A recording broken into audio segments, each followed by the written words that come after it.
Not too late.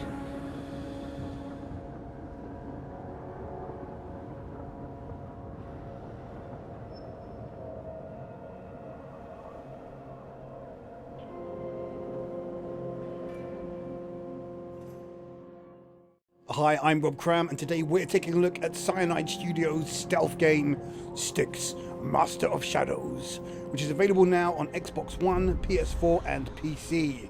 From the offset, Styx is thrust into a flashback mission, having been captured and drugged to spill the beans on what he's up to in the Tower of Akanash. There's a political situation brewing in the background as a treaty between humans and elves looks strained, and so players take up the task of Styx's own objective, which soon progresses into something much more impacting. Gameplay wise, the game ticks all the right boxes, with solid stealth actions where Styx can cling to walls for cover, hide in various items like chests and containers, under tables and such like. Plus there are elements of agility which allow him to scale walls and seek alternate routes to objectives without interacting with the civilian and hostile populace. In a nutshell, each of the zones across the axe provides a veritable playground for exploration. What is noticeable right from the off is how fragile Styx is in combat. As a smaller character, he's tough, but only when using sneak attacks. The game makes head-on combat virtually impossible, where in one-on-one scenarios, there's a good chance of survival as players parry incoming attacks with the correct timing, then they can kill. However, with more than one opponent, the locked-in combat mode means death is inevitable, as the AI queues up to land the finishing blow or shoots arrows from afar. Luckily, Styx is able to evade in a number of ways, most notably early on with the use of a clone. These can be deployed when discovered, giving a few moments to quickly hide whilst the enemy is distracted. It doesn't always work, but when it does, it's a handy way of escape, which otherwise is pretty hard. The game really does make players think about the environments first before wading in, as the verticality is well used here and often means a far easier route, despite some of the jumps being a little fiddly, resulting in stupid deaths due to poor control and camera. As players progress through the levels, there are points earned for primary and secondary objectives, which can then be spent when visiting the hideout between levels. It's here where players can improve Styx's repertoire of moves, having lost parts of his memory early on in the game, and starting with the basics.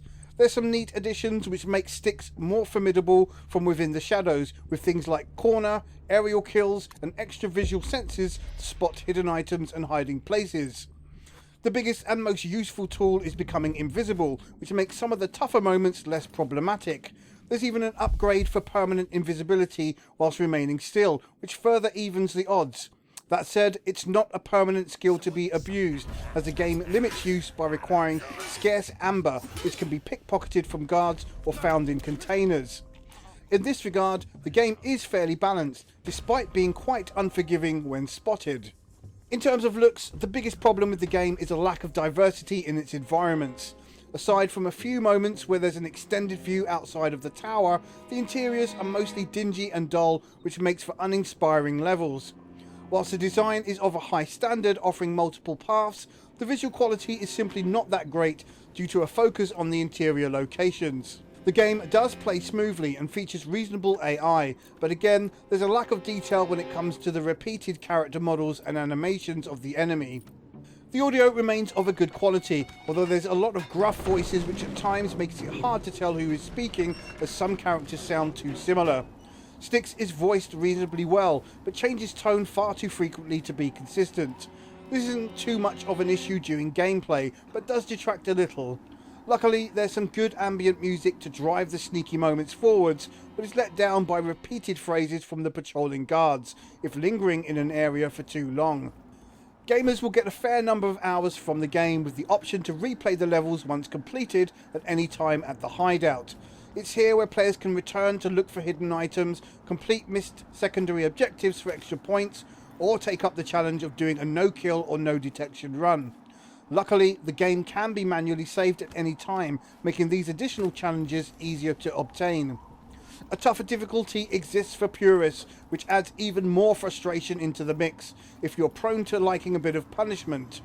Styx Master of Shadows offers an interesting take on stealth, as it borrows elements from the tried and trusted stealth games we all know and love. This is a well-designed game that's somewhat unforgiving as it is brutal, and means only purists are going to find much enjoyment from what's on offer here. Gamers looking for a more action experience might find the lack of offensive capabilities off-putting, and therefore will not enjoy being killed over and over again.